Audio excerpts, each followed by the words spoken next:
whoever doesn't reject or disassociate from that taghut, has it truly believed in Allah subhanahu wa ta'ala? Democracy is a taghut. And it's the modern day idol that people worship. And it goes against the essence of Islam. It contradicts the purpose which we were created for. Our creation was, as everyone says, everyone knows it, but not many apply it. Our creation was for nothing but submission and obedience to the laws of Allah subhanahu wa ta'ala alone. A system like democracy, which places human legislation over the law of Allah subhanahu wa ta'ala, has overstepped its bounds, and that exemplifies the clearest definition of a taghut. Democracy stands among the foremost taghut of our time. It's not something you can remain neutral about. Whoever doesn't reject or disassociate from that taghut, has it truly believed in Allah subhanahu wa ta'ala? One who doesn't reject the taghut of democracy hasn't believed in Allah. In one of the verses, Allah subhanahu wa ta'ala mentions the disbelief, the kufr in the taghut before belief in Him. فَمَنْ يَكْفُرْ بِالطَّاغُوتِ وَيُؤْمِنْ بِاللَّهِ فَقَدْ اسْتَمْسَكَ بِالْعُرْوَةِ الْوُثْقَى. Democracy contradicts the Quran and Sunnah. And even when they adopt some rulings that exist in the Quran and Sunnah, its basis is not submission to Allah. They accept it because it aligns with their democracy and secularism. And they only permit what the masses want. They don't take from the Quran and Sunnah because they're sacred, because Allah subhanahu wa ta'ala ordered that, but because the people will it. Because the public approves it. Because the parliament and representatives consent to it. Because it conforms to their constitution. So revelation is not the authority to them. Human will is.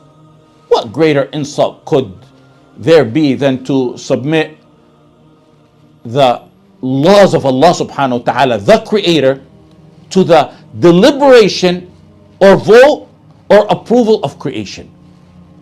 When people must examine and approve and vote on the laws of Allah subhanahu wa ta'ala, it's them and their constitution that is supreme, not the laws of Allah subhanahu wa ta'ala. With that, democracy places human will over and above the law of Allah subhanahu wa ta'ala. So in a nutshell, democracy subjects nothing to the authority of Allah subhanahu wa ta'ala. It gives no consideration whatsoever to the legislation of Allah subhanahu wa ta'ala. If some aspects conform to the desires of the people or the limits of their constitutions, they may take it. Not because it's set by Allah subhanahu wa ta'ala. Which democratic country would allow the punishment for ridda in their constitution? Allah or a bill like that wouldn't even be proposed from the start, because it contradicts the very essence of their democracy. Which country would mandate hijab, for example? None. Not a single country that believes in democracy would mandate hijab, because such legislation would be rejected outright, because it conflicts with their filthy, tainted ideals of freedom and with their democracy. And the list goes on. Democracy legislates and protects and serves and punishes according to human-made rules, and that's kufr and shirk. There's plenty more points on the danger of democracy. We can touch on that later, inshallah. And notice how I focused on the aqeedah aspect, how it conflicts with the core of our aqeedah, and that's what matters to us. And by the qadr of Allah subhanahu wa ta'ala, on this day that we speak about this, the issue of the Epstein files comes up. What I highlighted shows how democracy violates the very essence of La ilaha illallah Muhammadur Rasulullah. But it's flawed in every way you look at it, because it's rooted in human desire.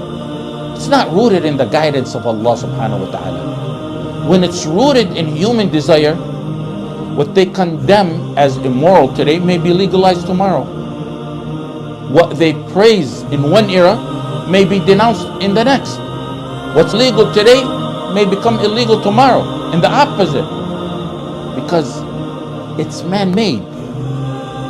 Human beings are limited. They're biased. They're driven by desire. They're driven by a nafs al-ammara bis-su. They're driven by the shaitan. They're driven by personal interests and by power and wealth and ever-changing social trends. When freedom is not restrained by the Quran and Sunnah, the inevitable outcome is a nation of filth. Just like the nations that adopt secularism and democracy, wherever they may be. أَلَا يَعْلَمُ مَنْ خَلَقَ وَهُوَ اللَّطِيفُ الْخَبِيرُ. The Creator, Allah alone, knows what truly befits His creation.